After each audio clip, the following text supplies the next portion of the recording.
Late afternoon in a Middle Eastern valley, a SEAL platoon was pinned down in a crossfire. Enemies on all sides, their escape sealed by a hidden sniper. They called for backup, but the base commander replied coldly, "No units nearby." A soldier exhaled, "We're going to die here." Then suddenly from a ridgeline over 2 kilometers away, a single bullet punched through the enemy sniper's helmet, bringing an instant deadly silence. No one saw who fired, only knew that shot couldn't have come from an ordinary person. Evelyn Hart was up there, crouched low, her faded camouflage jacket blending into the rocky ridge. Her long black hair hung loose, catching the wind, and her sharp eyes stayed locked through the scope of her rifle. She didn't move, didn't flinch, even as the valley roared with gunfire below. Her old combat pants were dusty, her boots worn thin from years of walking these mountains. She'd been out here alone for so long that the world felt distant, like a story she'd heard once. But the weight of the rifle in her hands was real. The SEALs didn't know she was watching. And she wasn't here to be seen. She was here because she couldn't look away. The SEALs scrambled for cover behind a cluster of rocks, their radios crackling with static and panic. Bullets chipped at the stone, kicking up dust. One soldier, young with sweat streaking his face, clutched his rifle and muttered to his buddy, "Who the hell made that shot?" His friend, older with a scar across his jaw, just shook his head. Nobody had an answer. The commander, a broad-shouldered man named Captain Reese, crouched low and scanned the ridgeline through binoculars. Nothing. Just heat waves and stone. He lowered the binoculars, his jaw tight. "Whoever it is, they're not one of ours," he said. The words hung heavy like a warning. Evelyn adjusted her scope, her fingers steady, her breath slow. She'd heard the radio call faint through her earpiece patched into their frequency. No units nearby. It stung even now how quickly they'd written off the possibility of help.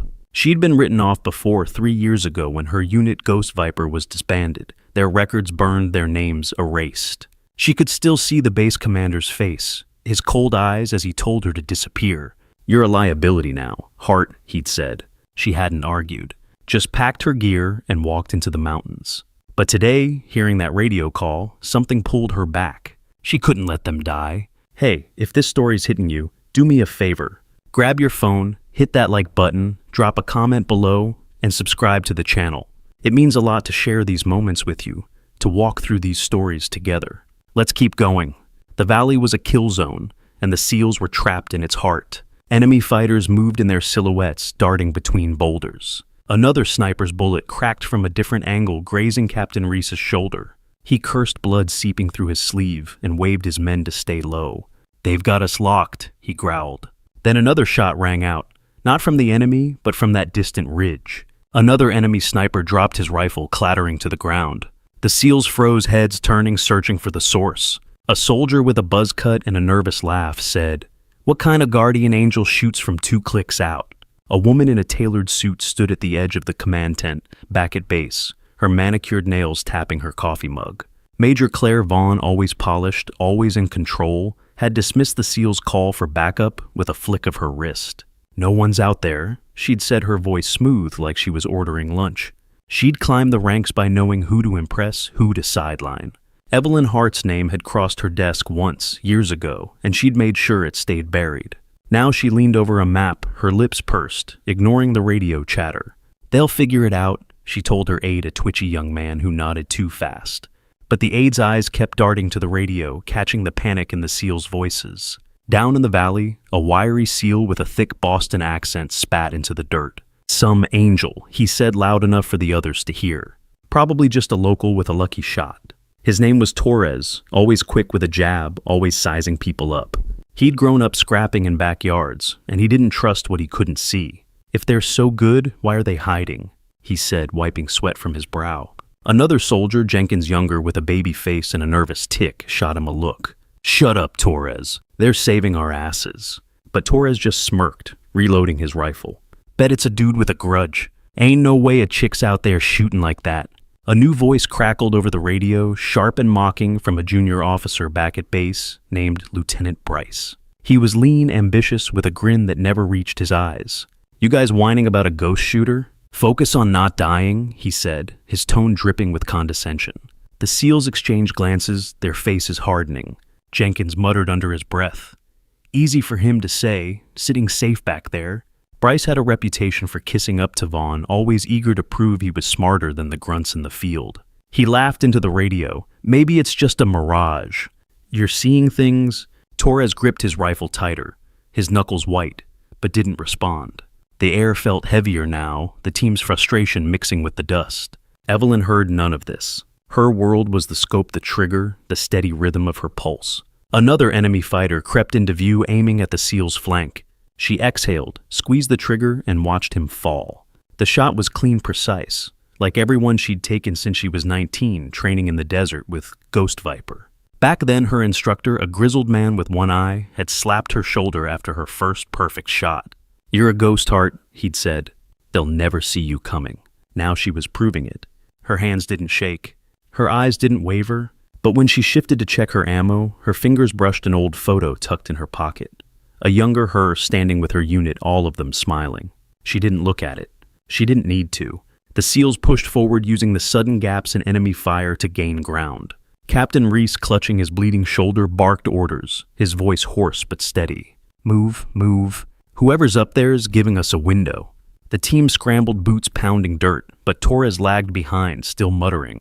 "This is too clean," he said, his eyes narrow. "Nobody shoots like that. Nobody?" Jenkins, panting beside him, snapped. "You got a better idea, genius." Torres didn't answer, just squinted at the ridgeline like he could will the shooter into view. The air was thick with dust and the smell of gunpowder, and every step felt like a gamble. High on the ridge, Evelyn caught a faint whir, a drone circling closer. She froze her body low, but didn't break her focus. The enemy was adapting, their commanders barking orders she could hear faintly through her earpiece. They'd marked her position, and now mortars were zeroing in. A shell exploded 50 yards away, sending rocks tumbling. Her hand tightened on the rifle, but she didn't flinch.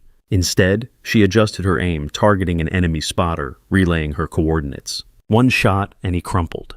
The SEAL's radio crackled with Jenkins' voice, almost reverent. "She's still at it," taking them out one by one.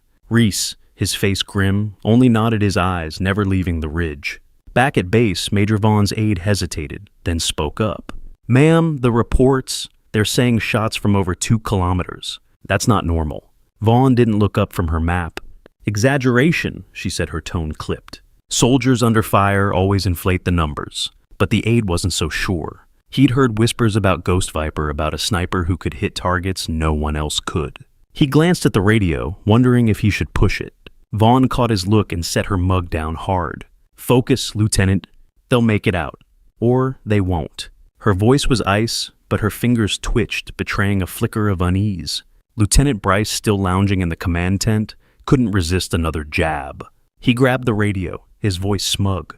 "Hey, SEALs, you still crying about your mystery shooter? Maybe it's just a kid with a slingshot." The SEALs didn't respond, but Jenkins' face flushed red, his fists clenching. Torres, for once, stayed quiet, his eyes on the ridgeline. Bryce leaned back in his chair, chuckling to himself, unaware of the weight his words carried. Back on the ridge, Evelyn's lips pressed into a thin line as she caught his voice through her earpiece. She didn't react, didn't pause. But her next shot was a double tap, 2 bullets, 0. 4 seconds apart through the same hole, dropping 2 enemy gunners. The SEAL's radio went silent. Bryce's laughter cut short. On the ridge, Evelyn shifted her position, her knees digging into the sharp stones. The enemy had spotted her, or at least her shots. A UAV buzzed overhead, its camera glinting in the fading light. She didn't look up, didn't need to. She knew they'd see her, a lone figure small against the vast ridge, her rifle steady. The SEAL's radio crackled with a new voice, panicked. "UAV's got a visual. It's just one person." Torres, still skeptical, laughed bitterly. "One person. Against all that. Bullshit." But Jenkins, peering at the grainy feed on a handheld screen, went quiet. It's a woman," he said, his voice barely above a whisper. The others turned to him, stunned.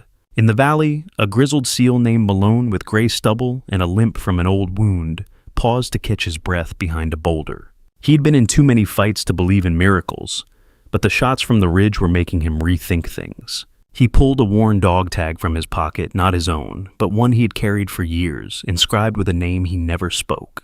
"Hart," he whispered, his voice rough, almost lost in the gunfire.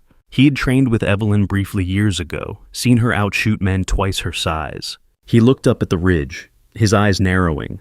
a flicker of recognition crossing his face. "You're still out there, aren't you?" he muttered, tucking the tag away before rejoining the fight.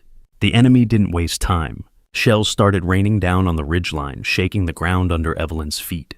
Dust clouded her vision, but she didn't move. Another shot. Another enemy down. The SEALs were almost to the extraction point, now their path clearer with every pull of her trigger. Captain Reese, his face grim, watched the UAV feed. "She's not pulling back," he said almost to himself. "She's going to get herself killed." Jenkins, his hands shaking, gripped his rifle tighter. "Why is she doing this? Who is she?" Reese didn't answer, but his eyes stayed on the screen on the small figure standing firm against the barrage. In the chaos, a young SEAL named Carter, barely 20, with wide eyes and a trembling voice, clutched a small cross necklace hanging from his neck. He'd been silent most of the mission, too scared to speak, but now he whispered to Jenkins, "She's gotta be an angel." Nobody else could do this. Jenkins didn't respond, just kept moving, but Carter's words lingered.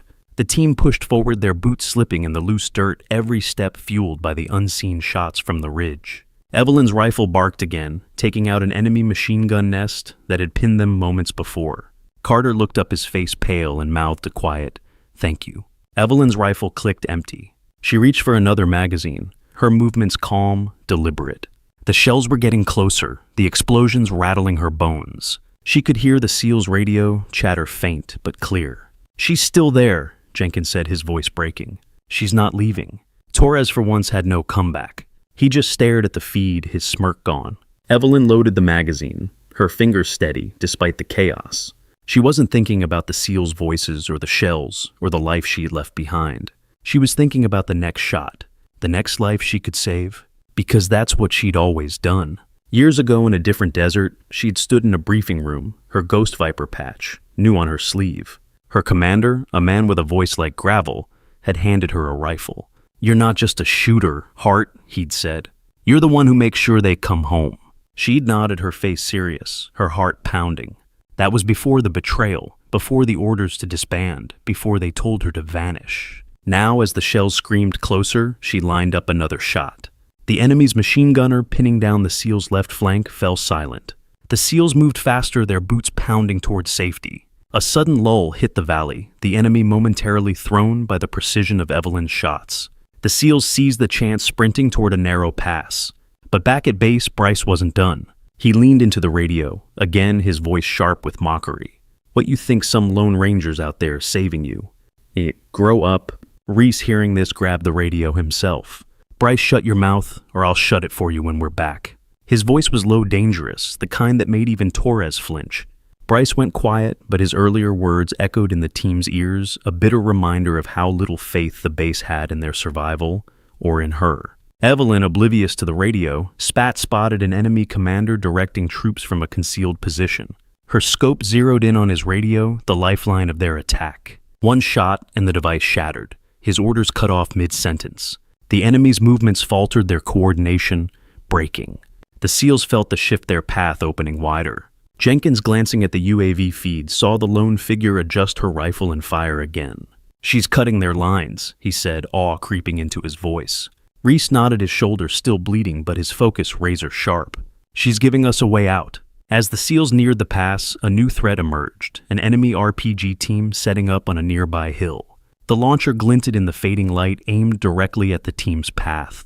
Jenkins spotted it, first his voice cracking over the radio. "RPG, we're done for." Before panic could spread, a single shot from the ridge took out the gunner, the RPG clattering harmlessly to the ground. The SEALs froze, their breath catching, then pushed forward, hearts pounding. Carter, clutching his cross, whispered, "She saw it before we did." Malone, overhearing, gripped his rifle tighter, his eyes scanning the ridge with something close to reverence. The team moved faster, the pass now in sight. Captain Reese led his men to the extraction point, a dusty clearing where a chopper was already touching down. The rotor wash kicked up dirt, stinging their eyes. Reese turned back, scanning the ridgeline. The UAV feed had gone dark, lost to enemy fire. "Where is she?" he asked, his voice low. Jenkins, helping a wounded soldier onto the chopper, shook his head. "She's gone, sir." Torres, quieter now, muttered, "Nobody stays in that kind of fire." But Reese didn't move, his eyes fixed on the ridge like he could still see her. The chopper's blades roared, urging them to leave, but Reese hesitated, his hand tightening on his rifle. As the chopper lifted off Carter, the young SEAL clutched his cross necklace again, his lips moving in a silent prayer. He looked out the open door, the ridgeline fading into the dusk. "She's still out there," he said, his voice barely audible over the rotors. Jenkins, sitting beside him, put a hand on his shoulder. "Yeah, kid, she is." The team was silent, the weight of their survival settling in. They owed their lives to a shadow, a woman they'd never see again.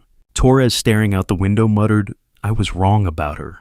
It was the closest he'd ever come to an apology. Evelyn was already moving, her rifle slung over her shoulder, her steps quick but silent. The ridgeline was a mess of smoke and shattered rock, but she knew these mountains like her own skin. She left behind a pile of spent casings and an old rifle, its stock carved with a viper coiled around a star. She didn't look back. Didn't need to. The SEALs were safe. That was enough. She slipped into a narrow crevice, her body blending with the shadows, and disappeared. The wind erased her footprints as it howled across the ridge, carrying away the last traces of her presence. Back at base, a quiet tension hung in the air as the SEALs disembarked. A junior officer, a wiry man named Kessler, with a habit of chewing gum, approached Reese with a clipboard. "Sir, we need your signature on the debrief," he said, his voice clipped, avoiding eye contact. Kessler had been in the command tent, with Bryce snickering during the radio chatter. Now he shifted uncomfortably, sensing the weight of Reese's stare. "Heard you had some help out there," he added, trying to sound casual. Reese signed the paper without a word, his eyes cold. Kessler walked away, his gum chewing faster, his confidence shaken by the silence. Back at base, the SEALs stumbled off the chopper, battered but alive. Jenkins sat on a crate, staring at the ground, his hands still shaking. Torres leaned against a wall, his usual bravado gone. Whoever she was, he said almost to himself, she didn't have to do that. Reese didn't respond. He was holding the old rifle they'd found, turning it over in his hands. The Viper symbol stared back at him, a memory from years ago. He'd met Evelyn once at a joint op briefing. She'd been quiet, unassuming, her eyes sharp enough to cut glass. He hadn't forgotten her, and he knew deep down it was her up there. That night, a message pinged on Reese's secure tablet. No sender, no signature, just a single line. "Debt repaid, don't look for me." Below it, coordinates for the extraction point they'd just left.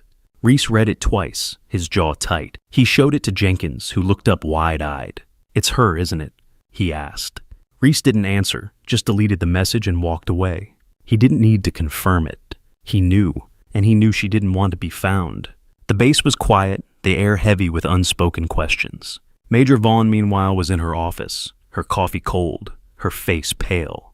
The aide had brought her the report shots from over 2 kilometers, a lone shooter, a Viper symbol. Her hands shook as she flipped through the pages. She'd been the one to sign off on Ghost Viper's disbandment, to bury Evelyn's file. "It's impossible," she muttered, but her voice lacked conviction. The aide stood in the doorway watching her. "Should we investigate, ma'am?" he asked. Vaughn snapped the folder shut. "No," she said too quickly. "It's a coincidence." But her eyes betrayed her, darting to the shadows like she expected Evelyn to step out. The next morning, a quiet buzz spread through the base. A grainy photo from the UAV feed had leaked past from one soldier to another. It showed Evelyn's silhouette, rifle raised against the setting sun. Nobody knew how it got out, but it was there on phones and hushed conversations.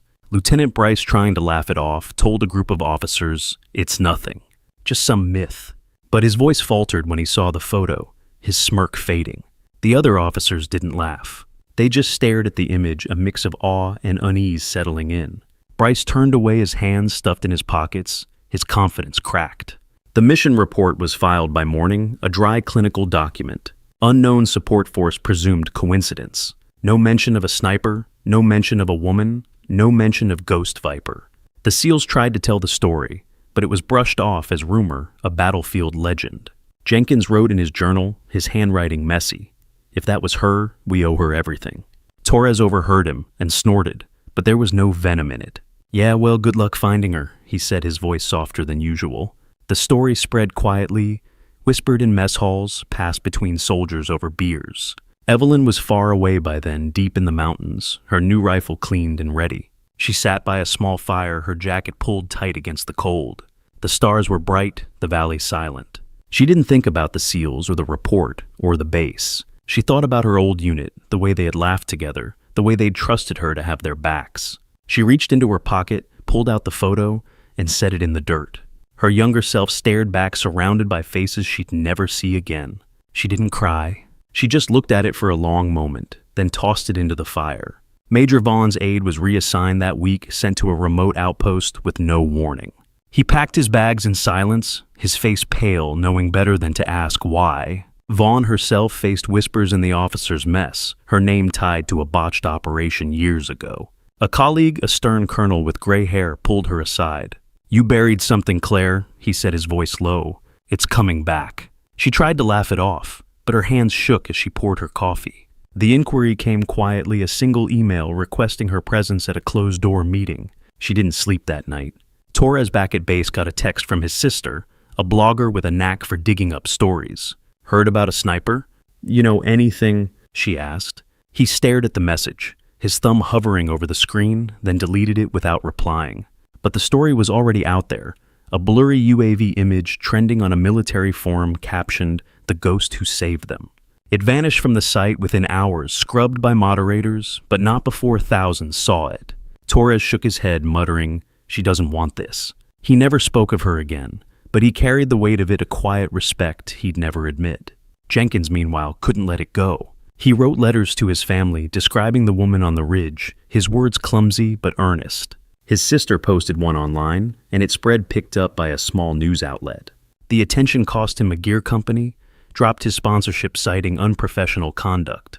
Jenkins didn't care. He kept the old rifle's Viper carving sketched in his journal, a reminder of the debt he'd never repay. At night, he'd sit alone staring at the stars, wondering where she was. He didn't know her name, but he felt her like a promise kept. Weeks later, a package arrived at the base addressed to no one, but marked with a small Viper emblem. Inside was a single bullet casing, polished and empty, with a note, "For the ones who made it home." The SEALs gathered around silent as Reese held it up. Carter's eyes welled up, his fingers tracing the cross at his neck. Even Torres looked away, his jaw tight. They didn't know who sent it, but they knew. The casing was passed from hand to hand, a quiet vow to never forget. It sat on Reese's desk after that, a silent testament to the shadow who'd saved them. Evelyn didn't know about any of this. She didn't read the news, didn't check social media. She was already moving her gear, packed her path, winding deeper into the mountains. The SEALs were safe, their families waiting for them. That was enough. She didn't need their thanks, didn't need their names. She'd done what she'd always done, made sure they came home. Her boots crunched on the rocky trail, her shadow long in the moonlight. She didn't look back. She never did. The valley stayed quiet after that day. The war moving on to other places, other fights. But the SEALs who'd been there carried the story with them. A woman on a ridge, a rifle in her hands, a debt they could never repay. They didn't know her name, but they felt her presence like a weight in their chests. You weren't alone out there. You weren't forgotten. Someone saw you, even when the world turned away, and they carried you home. Where are you watching from? Leave a comment below and hit follow to walk with me through heartbreak, betrayal, and finally healing.